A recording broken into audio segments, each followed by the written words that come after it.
مرا دیدی و صدای نکدی. اصلا نه نه نه نه. لطیفه هایی که من میدونم لطیفه های خیلی بی‌معنی هستند. افتخاری خواهش ما هست. میکنم خیلی شما هنرمندید باید یک چین. من راست که در نگاه. براو. سلام علیکم. سلام سعدی جان، تشکر که ما رو به برنامه نگفته های خود دعوت کردید. سلام علیکم دوستان عزیز. کدوم میده که بلیط های ارزان در کره معلومات با واتساپ اوکس شهناز زنگ زنید. بلیط های ارزان و باوریناک است. درود و سلام دوستان عزیز. اینک ما در برنامه نگفته ها قرار داریم. مهمان برنامه امروزه ما یکی از ستاره های شناخته تاجیکستان، اردوجان ایسایف. شما دید اردوجان ایسایف. سلام علیکم. سلام سعدی جان، تشکر که ما رو به برنامه نگفته های خود دعوت کردید. اکای اردوجان یک یاد لطیفه گاو مزید خیلی میخندیم، خیلی خوب میشید، برنامه با خیلی وسیع میشید.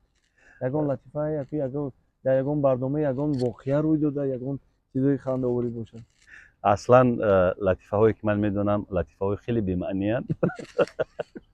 برای من بهترش باید نگویم این لطیفه ها رو در نزد تماشابینان. اما به هر صورت حادثه از همه خنده آور در همین یک چند ماه پیش برآمد خودت بود که در توی صدرالدین جان تقلید کاری کردی. اگر آن رو تکرار کنی خوب میشه. بهارم بهارم میشکوفد در نگاه، او در نگاه. براو. سلامت باشید. برنامه رو به انجام میرسونیم. میگذاریم در قسم پایانی برنامه. اکای اردوجان چه برنامه چه گذشت؟ خیلی خوب، تشکر برای دعوتتون. با شما موفقیت تمنا میکنم. سلامت باشید. سلامت باشید. سپاس. اکای اردوجان همین برنامه نگفته چه در کالای شما جو گرفت که من شما رو دعوت کنم. اصلا من فقط کنجکاوی میکنم و میپرسم.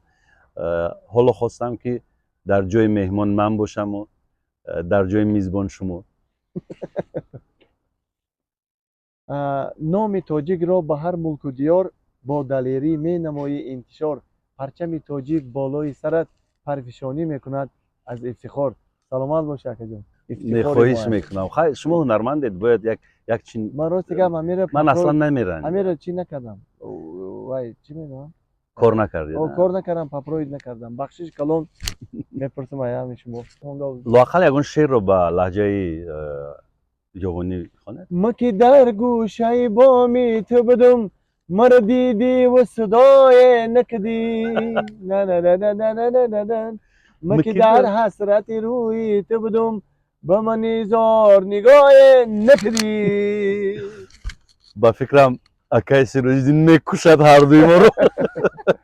سلامت باشید اخلاصمندان شبکه قربان شما، قربان یک مودت، همیشه در خدمت شما.